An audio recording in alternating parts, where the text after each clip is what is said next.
Good evening. I want to thank you all for meeting me here, as today I will be discussing and sharing with you all environmental influences on offender trends and patterns. The first thing I'd like to discuss about is socioeconomic status.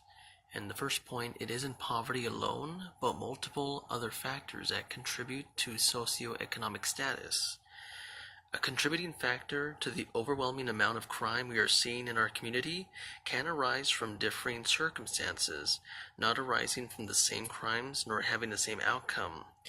Yet, after further examination and careful research, we believe we have narrowed it down to a few factors that contribute to the growth in criminal activities, beginning with the community's socioeconomic status. It is known that most of our community is considered in a lower social class, facing much poverty. But it isn't just the financial income that factors in socioeconomic status as an influence. According to the American Psychological Association, poverty is just a single factor that plays a part of socioeconomic status, along with physical and psychosocial factors. Its contribution involves lack of achieving good education, pertaining to a community of low income, and incorporating poor health. Communities that experience a livelihood with a low socioeconomic status tend to be segregated by their social class, race, and even ethnicity, as described by the American Psychological Association. The stressors these families and individuals experience day to day plays a big enough role to negatively impact children's, adolescents, and even adults' lifestyle, and ruining any positive opportunities they have at succeeding in life, and in turn resort to criminal or gang activity. The low socioeconomic status of a community presents to involvement in gang activity, criminal activities as well. As many adolescents that we have seen in our community, many coming from a dysfunctional, unhealthy family, they tend to be prime victims of pressure and persuasion by other negative influences, such as gangs, to become a part of a lifestyle that promises to offer a better life, provision, and lifestyle, one that they have not received from their own home. So these stressors the community faces leads towards these illegal activities such as gangs and crime, etc. The second is in regards to weather patterns. As odd as this may sound, warmer temperatures create anticipation to get outside, others to commit crime.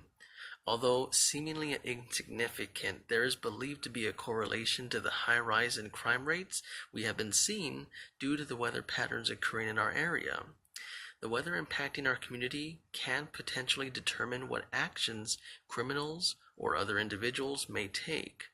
Laura Jerpy from South University explains that due to the specific weather patterns of the cold rain, snow, or just plain cloudy weather, as soon as the warmer and more pleasurable weather arrives, many anticipate being able to go outside again, others more intent on being able to commit crime again. Jerpy goes on to share that Tracy Siska, who's an executive director with the Chicago Justice Project, ascertains that a rise in temperatures can and does contribute to a rise in crime, as well as such things as mugging, violence in the streets, and it occurs sporadically with differing offenses. In association with the rise in temperature, it also factors in the notion that when the temperature is warmer and people can cope with better outdoor activities, it generates more activity between each other and being more socializing more between each other and the city, usually involving more alcoholic beverages, adding the unwillingness to know when to stop. In the summer months, we tend to have more stops and traffic violations that usually have been contributed to driving under the influence, and also an increase in accidents, usually occurring in the night, attempting to make it home. The third thing I'd like to discuss about is in regards to dysfunctions in the family. So in association towards the additional activities of crime, it derives from a long-term factor pertaining to the dysfunction of a healthy family, essentially. Similar to how socioeconomic status contributes to criminal activity, the dysfunctions of a family begin in the early days of a child development.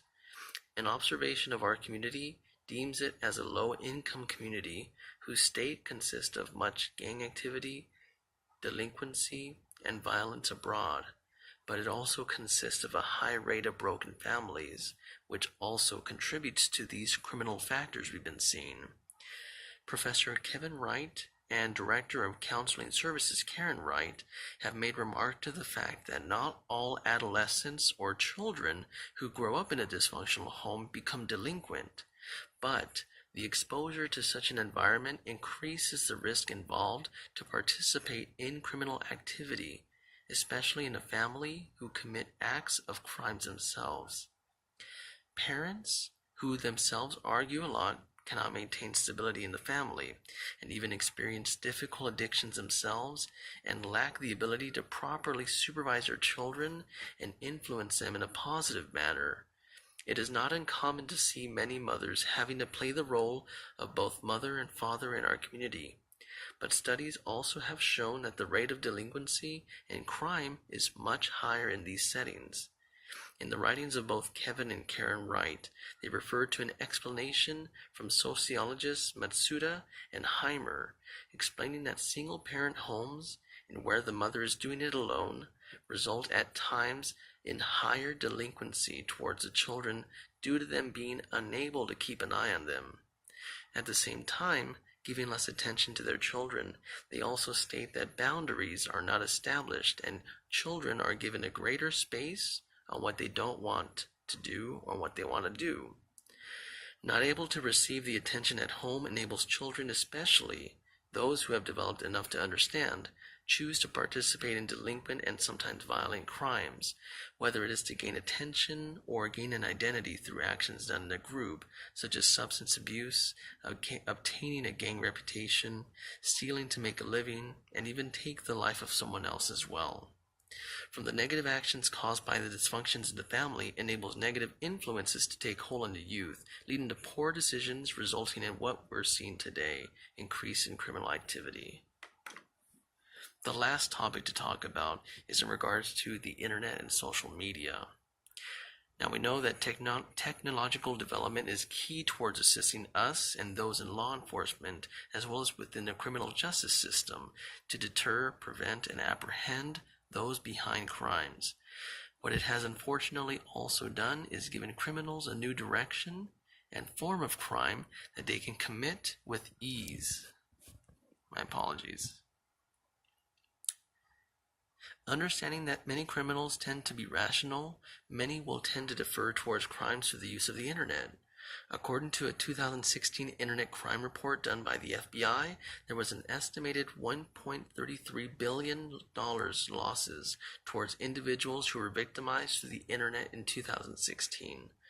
About 280,000 complaints by victims of internet fraud and crime, and since the year 2000 up until 2016, there has been nearly 3.8 million complaints, all provided to the FBI's Internet Crime Complaint Center. The influence this has had is encouraging criminals to change the shape of crime from a physical matter and enable it through social media and internet usage, better avoiding detection from us in law enforcement. What began slowly has encouraged others to take shape and form through the World Wide Web and motivate other criminals to take a safer route. Many matters of crime initiate from social media, relating to arguments, disputes, transcending into a physical altercation by meeting in person. After providing this relevant information, I do hope we as a department can seek out solutions that will enable us to work closely and as efficiently as possible to do our part to help in whatever way we can alongside various groups and organizations in our city by assistance from them as well. I appreciate your time and also effort in listening to this here, and I hope that you do all consider everything that we have discussed.